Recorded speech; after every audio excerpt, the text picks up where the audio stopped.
Actually managing to have a runaway success in the gaming industry is like lightning striking 3 times in the same spot while a stone bleeds and pigs fly overhead. But it does happen. Success obviously isn't impossible, but take a look at the list of everything that comes out in a whole year. Subtract the known quantities, the games lucky enough to have sizable advertising budgets, or those that for whatever reason establish a modicum of hype. Everything you're left with, their success is largely based on pot luck. Either they'll be found on a digital storefront, a paid marketing campaign throws them in front of someone willing enough to impulse buy, or they're ignored until a discount sale makes someone think, oh, go on then, I'll try this for a way reduced price. Those ones that we all took away before though, they provide formulas that catch on with thousands, sometimes millions of people, building franchises and signature elements that usually stand the test of time. So why, with all this in mind, would you ever mess with success? It's a constant thing to think about across the gaming industry. You can't just re-release the same mechanics over and over, unless you're a sports game, but too much change and you'll alienate those who bought into what you were selling first time round. Some devs get this right and others... Well, I'm Scott from WhatCulture.com and these are 10 video game developers that stupidly ditched popular genres. Number 10. Splinter Cell Conviction.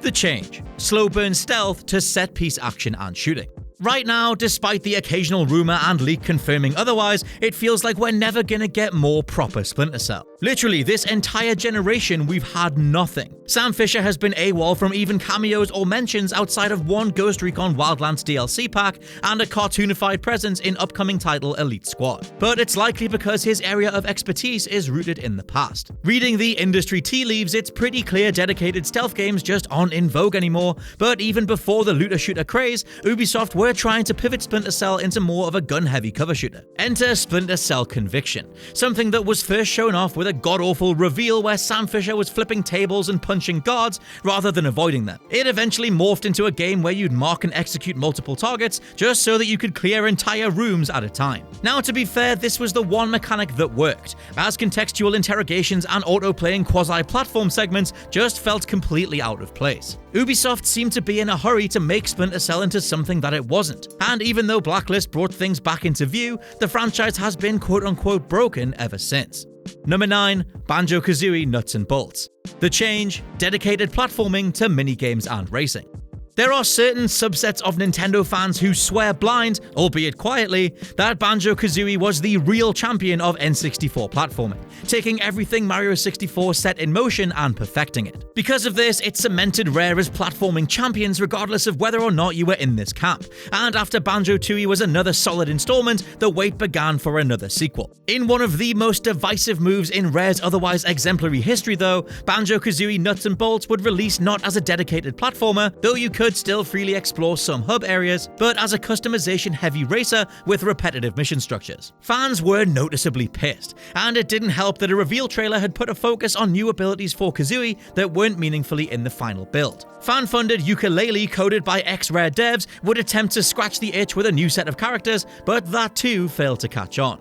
Number 8. The Bureau XCOM Declassified. The Change. Turn-based strategy to third-person cover shooting. The name XCOM is synonymous with slow turn-taking strategy, of assembling a squad over time, knowing their strengths, alongside how and when to deploy them. Few things are better than slowly tightening the net around a slew of aliens, only to lay out a handful of bodies at once, as you'd already planned to intercept a handful of escape routes and AI scripts. The Bureau XCOM Declassified then was initially meant to be a reboot of the franchise. After a lengthy development and various cancelled release windows, 2K Marin eventually turned out something that was still turn-based in terms of placing units and watching damage percentages, but it felt like it had been put through a Gears of War blender. See, this was the era of the stop-and-pop cover shooter. Every dev and their distant cousin was trying to get in on the action, and although the Bureau did have some neat conceptual ideas, its gameplay just didn't feel remotely natural. Number 7. TENCHU Shadow Assault. The Change. Stealth action to grid-based puzzles. There hasn't been a home console TENCHU since 2009. Let that sink in. To many younger gamers, it won't even matter, but TENCHU used to be the go-to franchise for stealth action before Metal Gear Solid had its launch. A brilliantly stylish ninja game with horror sensibilities for both bosses and level layouts, the 2000s were filled with sequels and spin-offs in abundance. For the most part, they were well received, or well enough amongst a rabid dedicated fandom, so why the hell was the next logical step a weird grid-based puzzler? Almost looking like Bomberman had traded explosives for shurikens, you were asked to clear rooms of guards using specific item sets or movements, the overall feeling being regimentation. The exact opposite of why we fell in love with Tenchu's verticality and grapple hook encouraging gameplay in the first place. Number 6. Star Fox Adventures. The change, aerial combat to action adventure.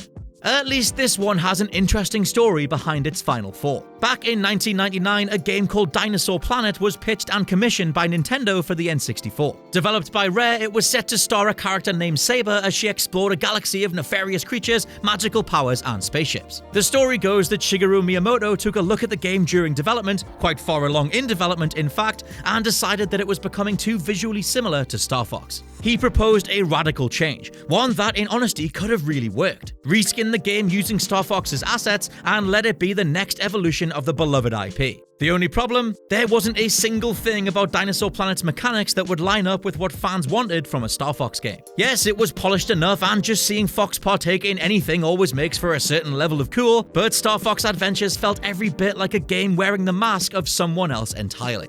Number 5. BIONIC Commando. The change, side-scrolling platformer to third-person shooter.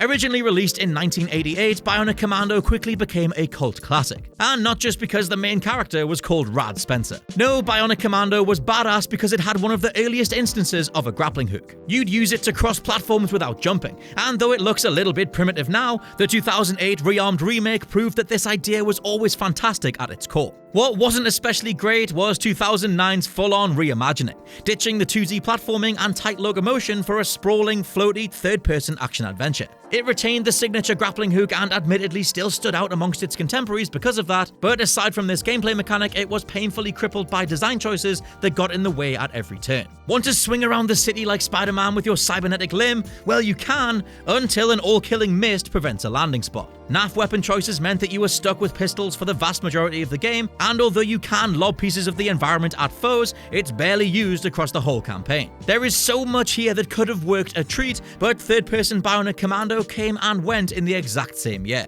Number 4. Travis Strikes Back. No More Heroes. The change, high-octane hack and slasher to top-down action-adventure.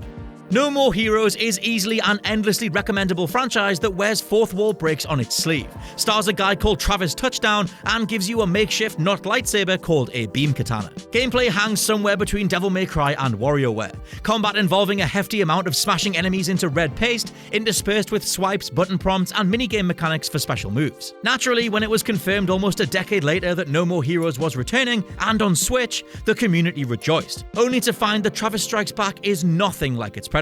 Where before there was over-the-top action, now we had boring, repetitive, animation-devoid combat. Where a sense of humor and set-piece kills like tackling a boss with a mile-long gun were memorable as hell, we had the same square rooms and enemy types used over and over and over again. Something felt so drastically off with Travis Strikes Back, even though Suda51 himself was still involved. Thankfully, going forward, we are getting a No More Heroes 3, and Suda has talked about listening to fans more this time. That is probably for the best. Number 3. Castlevania Lords of Shadow. The change, side-scrolling action platformer to third-person hack and slasher.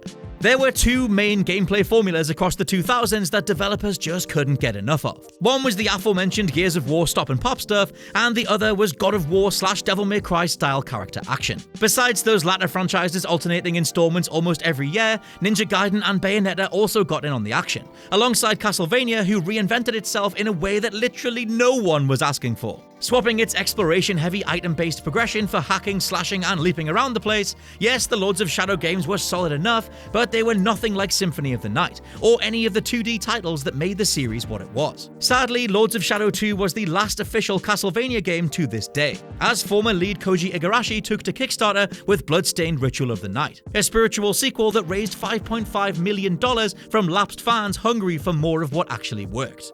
Number 2. Killzone Liberation. The change, FPS to top-down cover-based shooter.